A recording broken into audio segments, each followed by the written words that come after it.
올해 전국의 표준 땅값이 평균 6% 넘게 올랐습니다.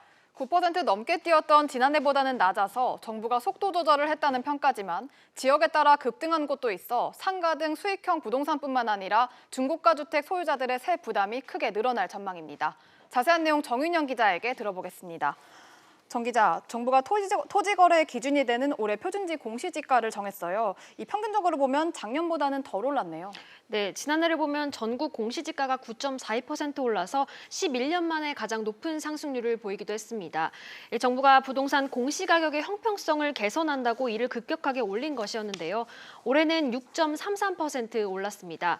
물론 지난해처럼 크게 오르진 않았지만 최근 10년 변동률로 봤을 때는 지난해에 이어 두 번째로 높습니다. 또 지난해 서울 표준지 공시지가의 경우 13.87%로 급등해서 논란이 많았는데 올해는 지난해 절반 수준인 7.89% 올랐습니다. 하지만 서울 성동구와 강남구가 각각 11.16%, 10.54% 상승하면서 두 자릿수의 상승률을 보이기도 했는데요.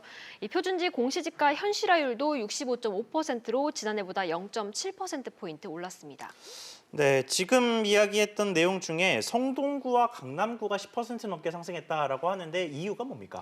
네, 일단 성동구의 경우 이 지난해 16.09%의 그 높은 상승률을 보였는데 올해는 11.16%로 이 서울 25개 구 중 1위를 기록했습니다. 이는 성수동 카페거리와 서울숲 인근 지역 등지의 꾸준한 개발이 이어지면서 땅값이 오른 것으로 풀이됩니다. 예. 또 강남구는 국제교류 복합지구와 영동대로 지하 통합 개발 계획, 현대차 신사옥 GBC 건립 등 개발 호재가 이어지면서 땅값이 계속 오르고 있습니다. 이 밖에 동작구가 9.22%로 서울에서 세 번째로 높은 상승률을 보였는데요. 흑성 뉴타운 등 이 개발 사업의 영향으로 땅값이 많이 상승한 것으로 보입니다. 동작구는 앞서 올해 표준 단독주택 공시가격도 10.61% 오르면서 서울구 중에서 가장 높은 상승률을 기록하기도 했습니다. 네, 문제는 세금인데요. 이 공시지가가 많이 오른 지역은 아무래도 보유세 부담이 커지는 거 아닌가요? 네, 이 표준지 공시지가는 이 재산세, 종합부동산세 등 각종 부동산 부담금의 부과 기준이 되는데요. 때문에 공시지가 상승에 따른 보유세 부담도 늘어날 수밖에 없습니다. 국토부가 제공한 보유세 산정 시뮬레이션 자료를 보겠습니다. 먼저 서울 성동구 성수동 2가 인근 상가부지의 경우 공시지가가 제곱미터당 550만 원에서 600만 원으로 9% 넘게 상승했는데요. 이에 따라 토지 소유주가 내야 할 올해 보유세는 지난해보다 10% 상승한 256만 원으로 추정됩니다.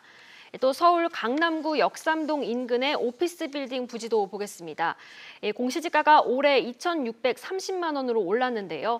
이에 따라 보유세는 1억 6,016만 원으로 지난해보다 2천만 원 넘게 오를 것으로 보입니다. 이렇게 보유세 부담이 커지게 되면 건물주가 이 부담을 임대료에 전가할 수 있다는 우려도 나오고 있습니다. 네, 정 기자 수고했습니다.